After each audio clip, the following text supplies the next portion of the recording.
SME GAT는 그 두 가지로 얘기를 할 수 있을 것 같아요. 표현을 하자 그러면 하나는 인큐베이터. 그러니까 약하고 생존 가능성이 낮은 아이를 이렇게 격리해 놓는 게 인큐베이터 아닙니까?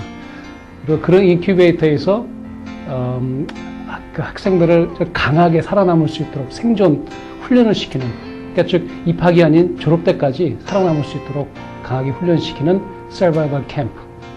그래서 인큐베이터와 서바이벌 캠프라고 두 가지로 제가 얘기를 할 수 있을 것 같아요. 지난 한 5년, 6년 된 것 같아요. 미디어에서 그 유학 실패에 대해서 많이 사례들을 다룬 걸 제가 기억합니다.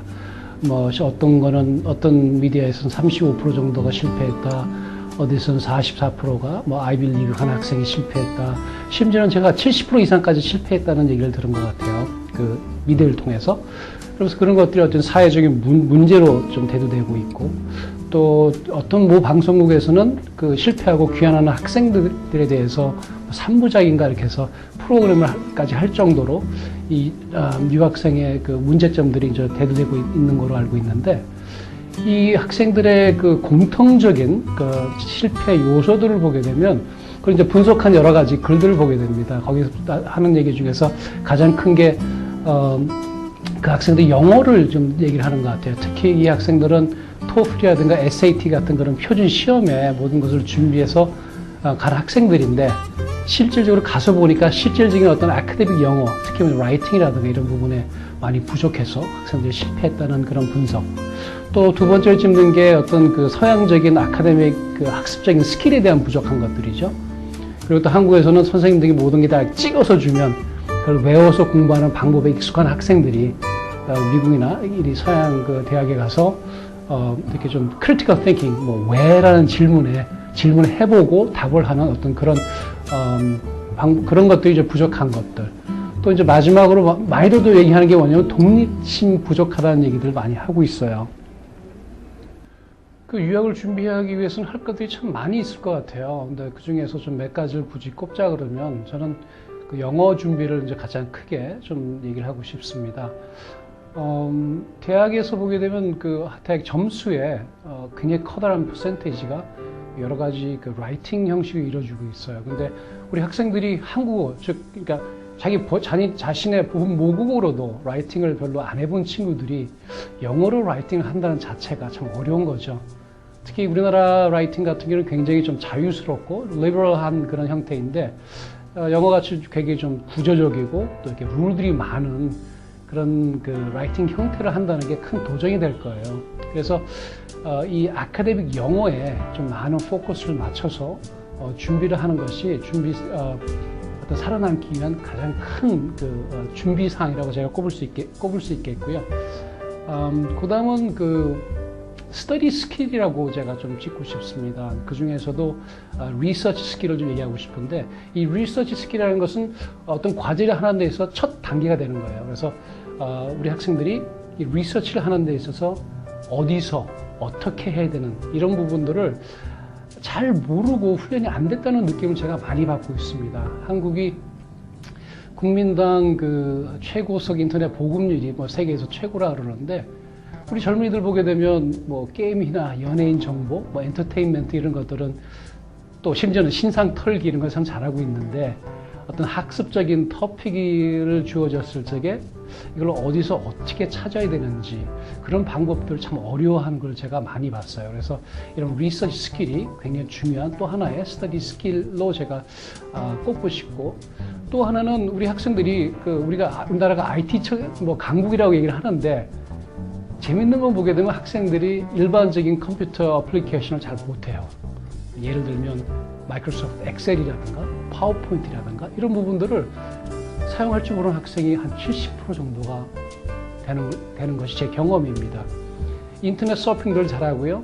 게임 같은 경우는 세계적이죠. 하지만 정말 우리가 공부에 필요한 그런 어플리케이션을 배우고 훈련받지 않은 것들이 안타까운 걸로 보고 있는데, 그래서 이런 부분에 대한 사전 훈련이 중요한 준비 사항이라고 보겠고요. 또 하나 제가 꼽고 싶은 것은 이제 프레젠테이션 스킬이에요. 이 프레젠테이션 스킬은 어떻게 보면 이 준비 사항 어떤 스터디 스킬 중에서 꽃이라 그럴까요? 아니면 어떤 종합적인 예술이라 그럴까? 이제 그렇게 제가 표현하고 싶은데 이 프레젠테이션 하기 위해서는 첫째가 리서치 스킬을 할 줄 알아야 돼요. 그래서 그 리서치한 것을 읽을 수 있는 리딩 스킬이 필요하고요. 또 그걸 분석하고 관계 있는 내용들만 선별하는 그런 능력이 필요하고 또 그걸 서머리하는 능력 그리고 그걸 파워포인트라든가 키노트로 어떤 구현해내는 그런 능력이 필요할 거고 그걸 사람들 앞에서 이렇게 발표하는 딜리버리가 필요할 거고 마지막으로는 Q&A 질의응답을 할 수 있는 그런 그 스킬들이 프레젠테이션에 녹아 들어가 있거든요. 그래서 그 프레젠테이션을 잘 훈련하게 되면 참 그 많은 스킬들을 배울 수 있는 그런 것들이 되겠죠. 그래서 그런 프레젠테이션 스킬이 굉장히 중요할 것 같고요. 독립심 굉장히 중요한 부분입니다. 한국에는 보게 되면 학생들이 초등학교 때부터 수능에 많이 포커스를 하기 때문에 이제 부모님들이 다 특히 어머님이 모든 것을 맞춰주고 계신데 그러다 보니까 뭐 캥거루맘, 헬리콥터맘 이런 얘기 나오고 있죠. 그래서 그런 것들 때문에 아이들이 독립심이 참 부족하고 심지어는 제가 많은 학생들을 상담해 보게 되면 특히 남자들 군대 가기 앞서 있는 친구들 군대에 대해서 굉장히 두려움이 많은데 제 결론은 그렇습니다. 군대는 엄마가 없다. 그 정도로 학생들이 독립심이 부족하거든요. 그래서 그 독립심을 미리미리 길러서 가지 않으면 참 어렵겠다. 사실 준비할 건 굉장히 많아요. 근데 제가 개인적으로 느끼는 학생들이 준비사항을 좀 이렇게 말씀드린 겁니다. GAC 커리큘럼은 전 세계 130개의 센터에서 동일합니다. 같은 커리큘럼으로, 같은 방식으로, 또 같은 방식으로 가르치고, 또 같은 방식으로 평가하고. 그래서 저희 이제 각 센터별로, 학생의 어떤 그 특징들이 다르고 하다 보니까 센터별로 나름대로 그 특징을 살려서 수업을 하고 있는데요. 저희 SME GAC의 장점을 꼽자 그러면 저는 우선 소수 집중 수업을 꼽고 싶어요. 어떤 수업을 하는 데 있어서 교육에서 저는 이제 두 가지의 중요한 팩터가 있다고 생각이 듭니다. 딜러리 방법에 있어서 하나는 그 그룹으로 스터디를 하면서 그 자체에서 peer competition, 또 peer learning 그러니까 서로 동료를 통해서 긍정적인 어떤 경쟁을 느끼고 그 경쟁을 통해서 내가 더 열심히 할 수 있는 그런 것들 또 peer learning 서로가 서로를 통해서 배울 수 있는 그런 그룹 다이내믹스가 어떤 작동이 되는 그런 러닝이 굉장히 중요하고요. 그 반면에 어떤 개인의 필요성과 또 그 단점들에게 충족해주는 그런 또 어떤 개별 커스터마이즈된 그런 프로그램이 되게 중요하다고 생각이 듭니다. 어느 하나가 더 옳고 그름은 없이 이 두 가지가 잘 밸런스를 이루었을 적에 그 프로그램이 성공적인 프로그램이 될 거라고 생각이 듭니다. 그래서 저희 SME 같은 경우 SME GAC는 학생들이 소수 12명 정도 학생을 한 반에서 운영을 하면서 적당한 정도의 peer learning과 peer competition이 이루어지면서도 또 그 숫자가 많지 않기 때문에 개개인의 필요성과 어떤 그 단점을 충족해 줄 수 있는 그런 장점이 있겠죠. 특히 우리나라 같이처럼 이렇게 떠먹여주는 식의 익숙한 학생들에게는 이 개인 필요성, 단점 충족의 부분이 굉장히 중요한 부분인 것 같아요. 그래서 다시 말씀드리지만 그룹 다이내믹스와 individual customized learning이 굉장히 중요하다고 생각이 듭니다. I guess the main benefit of small size class is a student-centered approach. Teachers can let the students communicate more, and this gives each student time and opportunity to speak. And more than that, teachers can also customize their lesson plans to target what the student needs and to focus on their weaknesses and improve on their strengths. To top it all, teachers can also provide detailed feedback with the assignments and assessments, so students can have a greater opportunity to improve and develop more. 또 다른 한 부분은 보딩인 것 같아요. 이제 보딩 스쿨이라고 하는 이 포맷이 굉장히 좋은 장점이라고 생각이 듭니다. 젊은이들이 수업이 끝나고 나서 저녁 시간에 그 시간을 어떻게 활용하느냐에 따라서 사실은 그 성공 여부가 좀 갈려진다고 생각이 들어요. 저녁 시간에 술 먹고 친구들하고 모여서 놀고 뭐 이런 물론 그것도 좋지만 그게 어느 정도껏 이루어져야 되는데 특히 이 GAC를 하는 그 과정 속에서는 사실 그런 부분들은 큰 도움이 되지 않는다고 생각을 하고 있습니다. 그래서 일단은 그런 어떤 유해 환경들 자체를 배제시키고 그러고 나서 구조적으로 학생들이 자기 주도 학습을 할 수 있는 환경을 만들어줄 수 있다는 게 SME-GAC의 아주 큰 장점이라고 생각이 듭니다. 또 그렇게 하면서 그 학생의 개개인 부족한 어떤 부분에 대한 튜터링을 해주는 거고요. 또 이 보딩스쿨이 제공하는 또 하나의 다른 장점은 독립심이에요. 지금까지는 학생들이 집에서 엄마가 해주는 밥, 엄마가 해주는 모든 것에 익숙해 있지만 일단 유학을 가게 되면 혼자서 다 해결을 해야 되는 부분들이거든요. 그래서 일단 실질적인 실전 게임 가기 전에 SME-GAC에서 어떤 보딩스쿨의 환경을 통해서 스스로 판단하고 결정하고 또 그런 것에 익숙지 않은 학생들에 대해서는 저희 스태프들이 코칭해주고 카운슬링 해주면서 스스로 판단하고 결정하는데 도움을 주는, 저희가 결정해주는 건 아니지만 도움을 줄 수 있는 그런 프로그램이 되어 있다는 것, 그래서 독립심을 키울 수 있다는 것, 큰 장점이 되겠고, 유학을 하면서요 3대 복 중에 하나가 룸메를 잘 만나는 거라고 얘기를 합니다.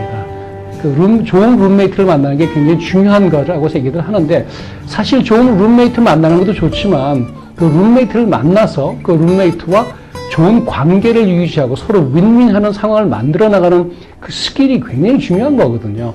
서로 모르는 사람들이 만나가지고 방을 좁은 공간을 활용한다는 게 쉬운 것들이 아닌데 그걸 또 훈련이 돼야 되는데, 저 SME-GAC 같은 경우는 뭐 중국 학생, 베트남 학생, 대만, 일본 등 여러 나라 학생들이 같이 있지 않습니까? 그러다 보니까 이 학생들과 미리 룸메가 될 수도 있고, 그래서 유학의 3대 복에 대한 부분들을 미리 준비할 수 있다 그럴까요? 네, 그런 부분들이 이제 굉장히 보딩스쿨의 장점이 될 거죠.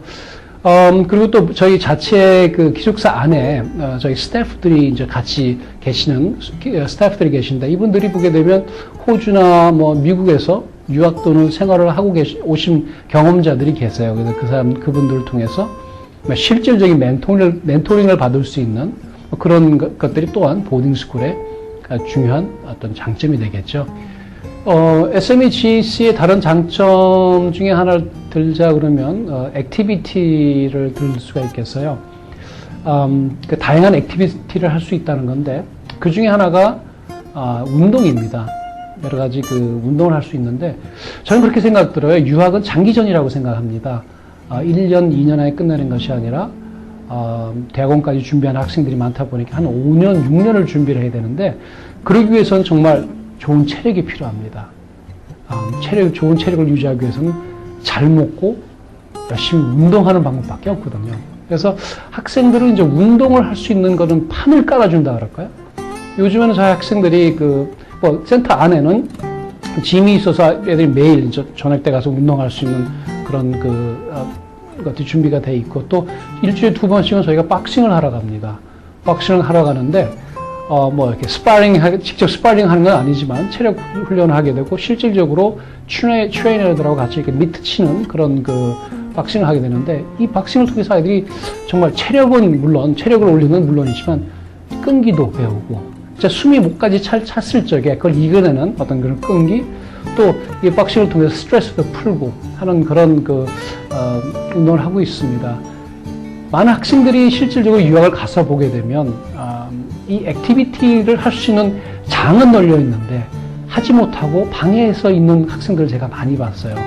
그건 그런 것 같아요. 왜 고기도 먹어본 놈이 먹는다고, 평상시에 운동을 해본 친구들은 그 운동을 즐길 줄 알지만 한국에 있으면서 뭐 수능 준비한다 이런다 그러면서 어떤 운동을 안 해봤기 때문에 사실 운동의 즐거움을 모르는 친구들이 많다는 걸 제가 여기서 느꼈습니다. 그래서 그런 운동의 즐거움을 여기서 깨우칠 수 있도록 여러 가지 액티비티를 마련해주고, 저도 같이 가서 아이들하고 운동하는 그런 부분들이 저희 장점이겠고요.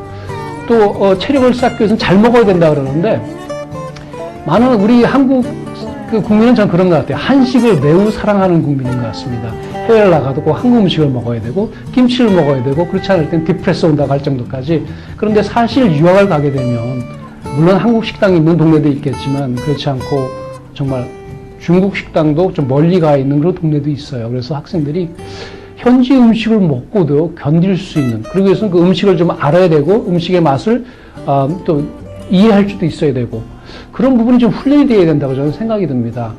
우리 학생들이 선호하는 University of Iowa 같은 경우도 밤 10시가 넘어서 열려있는 데는 멕시코 음식점밖에 없어요.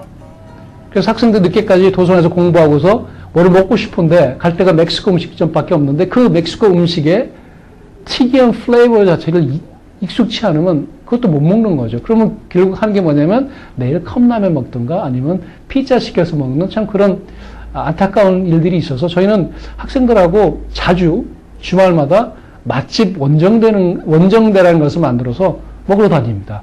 멕시칸, 그릭, 비et나미스, 타이, 싱가포르안 해가지고 정말 여러 가지 음식들을 먹으러 다니는데 이 필리핀 자체가 그런 것들이 굉장히 쉽게 접할 수 있고 그런 여러 가지 다문화 어떤 쿠진들이 있어요. 그래서 학생들하고 그 음식을 즐기고 가서 음식에 대한 훈련도 하고 또 음식은 문화거든요.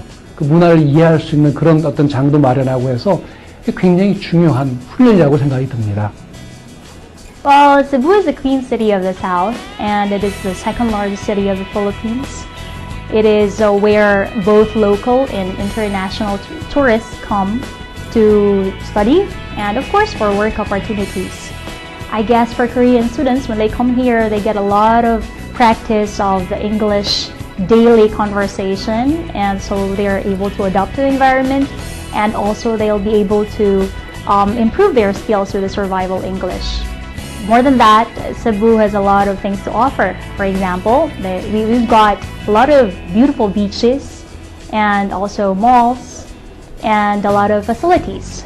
네, 좀 많은 학생들이 제가 상담을 해보게 되면 자기 진로 선택에 대해서 보면 외부 영향에 의한 컨디셔닝, 즉 그러니까 외부의 어떤 인력들이 많이 들어와서 자기 상관없이 그 인력들이 많이 들어와서 좀 변해 있는 모습들을 많이 보게 됩니다. 그리고 그 인력을 주는 사람은 주로 부모님이 되겠죠. 그래서 저는 그렇게 얘기를 합니다. 어떤 부모님의 마음에 드는 진로 선택이 중요한 게 아니라 나의 적성에 맞는 진로 선택. 즉 내가 정말 행복한 일을 찾아가는 것. 그게 참 중요한 그 진로의 진로 선택이라고 생각을 하고 있고요. 그래서 그 진로를 기초로 해서 나의 능력, 또 자원을 또 생각을 하고 더 중요한 건 또 시장의 트렌드를 좀 고려해야 될 것 같아요. 그래서 시장의 트렌드를 고려해서 나의 진로를 선택하는 그런 부분들이 굉장히 중요하지 않을까 저는 그렇게 생각을 합니다. 제가 미국 예를 들게요. 미국은 대학이 한 4,500개가 넘는다고 그래요. 그러다 보니까 전공도 엄청나게 많고 세분화되어 있습니다. 우리 한국 학생들 보게 되면 많이 가는 게 엔지니어링, 비즈니스, 마케팅, 굉장히 좀 이렇게 많이 알려진, 그리고 좀 아주 스페시픽한 것보다는 좀 일반적인 그런 전공들을 많이 가는 걸 제가 보면서 좀 안타까운 부분들이 있어요. 물론 그런 분야에 자기 관심이 있어서 가는, 관심이 있고 뜻이 있고, 그게 나의 정말 행복한 일이라고 해서 가는 친구들이 있겠지만, 또 한편으로 보게 되면 남들도 하니까 그게 가는 친구들을 제가 많이 봤어요. 그래서 저는 조금 더 학생들이 어떤 전공을 선택하는 데 있어서 좀 더 구체적인 스터디를 하고 좀 더 구체적으로 전공을 정했으면 좋겠다는 그런 바람입니다. 제가 한 예를 들어서 케미스트리 화학 쪽에 관심 있는 친구들이 있었어요. 이 친구들하고 얘기를 하다 보면 어떤 친구는 내가 학자로서 나가겠다는 친구도 있습니다. 물론 그런 친구들은 정말 케미스트리 원리 아주 코어 케미스트리로 가서 학자가 되는 방향도 있겠지만 케미스트리를 좋아하지만 그 학자로서보다 다른 방향을 원한다면 요즘에 CSI를 하면서 이제 과학수사 내가 굉장히 많이 알려졌는데 이 CSI에서 하는 과학수사는 케미스트리 베이스입니다. 그래서 미국의 많은 대학들이 이 forensic science하고 forensic chemistry라고 얘기합니다. 이제 그쪽으로 가는 그런 방법도 있겠고 또 그 시장의 트렌드를 생각해 볼 적에 인더스트리얼 하이진이라고 하는 그런 아주 재밌는 전공도 있습니다. 삼성전자에서 어떤 거기는 일하는 직원들이 오랫동안 어떤 특정 직업 환경 속에 자극의 요소 노출돼 가지고 암이 왔다. 이런 케이스들이 들리고 있는데 그런 부분들을 조사하고 어떤 평가하고 방지하는 방법들을 끄집어낼 수 있는 그런 학문이 케미스트리 베이스고 그것이 인더스트리얼 하이진이라고 하는 전공입니다. 이것을 전공하고 오게 되면 한국에서도 굉장히 한국 지금 현재 움직이는 트렌드를 봤을 적에 유망한 전공이 아닐까 생각이 듭니다. 학생들이 이렇게 전공을 찾아서 자기가 원하는 이제 대학을 가게 되는데 그 전공을 찾기 전에 저희가 꼭 거쳐야 하는 중요한 프로세스가 있습니다. 이게 전공을 정하는 정말 중요한 프로세스인데요. 아까 말씀드린 학생이 행복해하는 행복하는 일을 찾을 수 있는 그것을 찾아주는 절차가 저희 그 상담 프로세스가 있습니다. 진로 흥미 검사를 해서 이 학생이 어느 쪽에 흥미가 있는지, 어떤 일에 흥미가 있는지 이런 것을 검사하는 테스트입니다. 전 사실 신이 사람을 만들 적에 이 사람은 어떤 일을 하면 정말 신나할까, 기뻐할까를 어떤 회로판에 미리 만들어 놨다고 저는 생각이 들어요. 그래서 이 테스트는 그거를 발견해내는 것들이거든요. 그래서 이 테스트를 통해서 실질적으로 테스트가 어떤 그 단순 결과치만 보는 게 아니라 그 안에 숨어 있는 것들이 있습니다. 아까도 얘기했지만 부모님이 좋아하는 진로, 이런 부분들을 학생들한테 컨디셔닝을 줬기 때문에 실질적으로 나는 A라는 걸 좋아하고 기뻐하는데 컨디셔닝을 통해서 B를 좋아한다고 얘기할 수도 있어요. 근데 이런 부분들을 이 테스트 안에 있는 수치들 깊이 들어가 보게 되는 그런 것들이 나옵니다. 그래서 저희는 그런 것들을 찾아내서 이 학생이 정말 어떤 일을 했을 때 행복해 할 수 있을까 찾아주고, 또 성격 유형 검사를 해서 이 학생이 공부할 때 어떤 식으로 공부를 해야 될지, 또 동료들이나 선생님들과는 어떤 식의 커뮤니케이션을 했을 적에 더욱더 효과적으로 할 수 있을지, 이런 부분들을 미리 검사를 하고 나서 진로를 정해주고, 공부하는 스터디 헤빗을 정해주고, 또 커뮤니케이션 스킬을 가르쳐주고, 이런 식으로 시작해서 공부를 준비를 해주고, 그리고 대학을 정해주고 하는 게 저희 프로세스입니다. 대학을 정해주는 데 있어서도 어떤 대학의 이름이나 랭킹을 보는 게 아니라 정말 이 학생이 원하는 그 전공을 또 이 학생의 능력과 여러 가지 조건들을 맞춰서 가장 잘할 수 있는 학교를 찾아주는 게 저희 SME GAC의 포커스입니다. 처음에는 부모님께서 어머니께서 음식에 관련된 사업을 하고 계셔서 그럼 나도 그쪽이랑 가까우니까 한번 그쪽으로 가볼까 해서 아무 생각 없이 따라가는 쪽이었는데, 그런데 교수님과 상담을 한 적이 있어요. 대학교를 정하는 구체적인 상담을 한 날에 뭔가 끌리는 게 없다고 그래야 되나?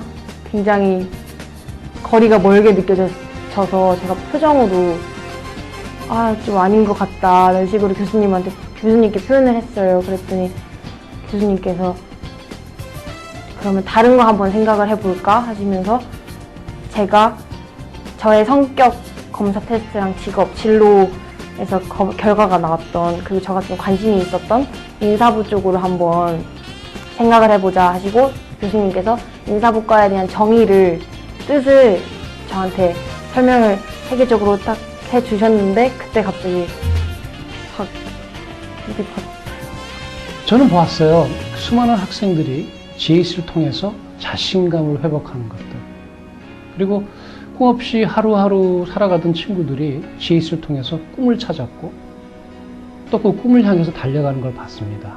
그래서 저는 GAC를 정말 변혁의 학교라고 자신 있게 말합니다. 우리가 63년도 마틴 루터 킹이 I have a dream이라는 연설물이 있죠. 많은 사람들에게 영감을 주었고 지금 현실이 되었지 않습니까? 흑인 대통령이 나왔고, 저에게도 꿈이 있어요. 정말 더 많은 젊은이들이 GAC를 통해서 자신감을 얻고 또 그들이 자신이 정말 행복해하는 일을 찾아서 꿈을 품고 나가는 것이 저의 꿈입니다.